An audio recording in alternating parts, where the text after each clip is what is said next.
हरे कृष्णा। आज हम श्रवण करेंगे माघ मास कथा अध्याय 20 और 21 की कथा। प्रेम से बोलिए श्री कृष्ण भगवान की जय।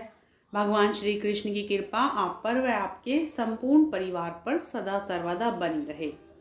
आगे की कथा में वेदनिधि कहने लगे कि हे महर्षि, धर्म को जल्दी ही कहिए, क्योंकि श्राप की अग्नि बड़ी दुखकारक होती है। लोमस ऋषि जी कहने लगे कि यह सब मेरे साथ नियम पूर्वक माघ स्नान करें, अंत में यह श्राप से छूट जाएंगे। मेरा यह निश्चय है। शुभ तीर्थ में माघ स्नान करने से श्राप का फल नष्ट हो जाता है। 7 जन्मों के पाप तथा इस जन्म के पाप माघ मास में तीर्थ स्थान पर स्नान करने से नष्ट हो जाते हैं। इस अच्छोद में स्नान करने से अवश्य ही मोक्ष की प्राप्ति होती है।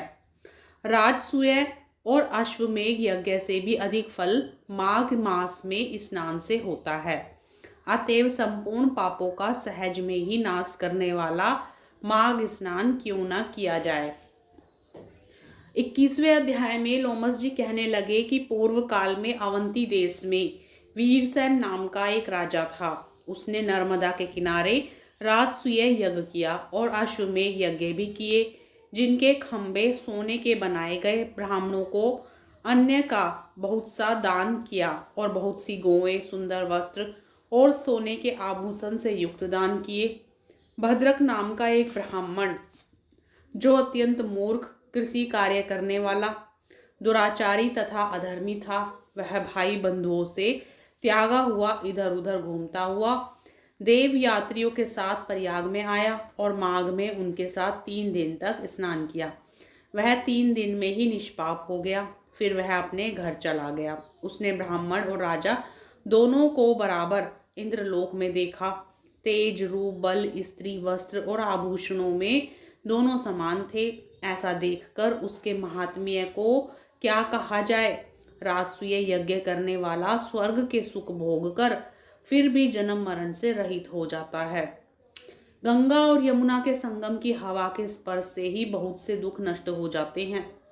अधिक क्या कहें। और किसी भी तीर्थ में किए गए पाप माघ मास में प्रयाग में स्नान करने से नाश हो जाते हैं।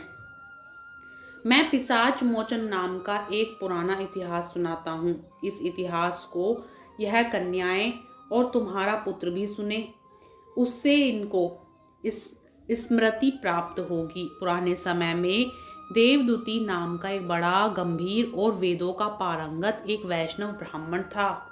उसने पिशाच को निर्मुक्त किया था। वेद निधि कहने लगे कि वह कहाँ का रहने वाला, किसका पुत्र, किस पिशाच को उसने निर्मुक्त किया। आप विस्तार पूर्वक यह सब कथा सुनाइए। लोमश ऋषि ने कहा, किलपज्ञ से निकली हुई सुंदर सरस्वती के किनारे पर उसका स्थान था। जंगल के बीच में पुण्य जल वाली सरस्वती बहती थी। वन में अनेक प्रकार के पशु भी विचरते थे। उस ब्राह्मण के श्राप के भय से पवन भी बहुत सुंदर चलती थी तथा समय पर वर्षा भी बरसती थी और वह वन चैत्र रथ के समान था। उस जगह आश्रम में धर्मात्मा देवदूती रहता था। उसके पिता का नाम सुमित्र था। वह लक्ष्मी के वरदान से उत्पन्न हुआ था। वह सदैव आत्मा को स्थिर रखता, गर्मी में अपने नेत्र सूर्य की तरफ रखता, वर्षा में खुली जगह पर तपस्या करता, हेमंत ऋतु में सारस्वत सरोवर में बैठता और त्रिकाल संध्या करता। जितेंद्रिय और सत्यवादी भी था। अपने आप गिरे हुए फल और पत्तियों का भोजन करता था। इसका शरीर सूखकर केवल हड्डी मात्र रह गई थी। इस प्रकार उसको तप करते हुए वहां पर हजारों वर्ष बीत गए। तप के प्रभाव से उसका शरीर अग्नि के समान प्रज्वलित था। विष्णु की प्रसन्नता से ही वह सब कर्म करता था। दधीचि ऋषि के वरदान से वह श्रेष्ठ वैष्णव हुआ था। एक समय उस ब्राह्मण ने वैशाख महीने की एकादशी को हरि की पूजा कर उनकी सुंदर स्तुति तथा विनती करी। उसकी विनती सुनकर भगवान उसी समय गरुड़ पर चढ़कर उसके पास आए। चतुर्भुज, विशाल नेत्र, मेघ जैसा स्वरूप, भगवान को स्पष्ट देखकर प्रसन्नता के मारे उसकी आंखों में आंसू भर आए। और कृतकृत्य होकर भगवान को प्रणाम किया। उसने अपने शरीर को भी याद ना रखा और भगवान से कहा कि हे देवदूती, मैं जानता हूँ कि तुम मेरे परम भक्त हो, मैं तुमसे अति प्रसन्न हूँ, तुम वर मांगो। इस प्रकार भगवान के वचन सुनकर प्रेम के मारे लड़खड़ाती हुई वाणी में कहने लगा कि हे देवादिदेव, अपनी माया से शरीर धारण करने वाले, आपका दर्शन देवताओं को भी दुर्लभ दर्शन भी हो गया। मुझको और क्या चाहिए, मैं सदैव आपकी भक्ति में लगा रहा हूँ।